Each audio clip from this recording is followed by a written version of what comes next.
কার সঙ্গে হয়েছে? আল্লাহর হাবিব। এবং পাথর মেরে রক্তাক্ত করা হয়েছে। ডান দিকে দেখেন রক্তাক্ত অবস্থায় যায়েদ বিন হারেস রাদিয়াল্লাহু আনহু ওনার পালক পুত্র সফর সঙ্গী ছিলেন। যায়েদ বিন হারেস, সবাই নাম বলেন। যায়েদ বিন কে?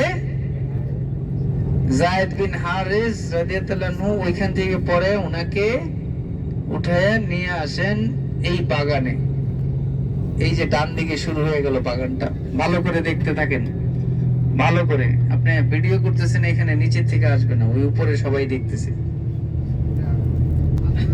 দেখতেছেন ওই যে মাঝখানে ছোট্ট একটা মসজিদ মিনার দেখতেছেন?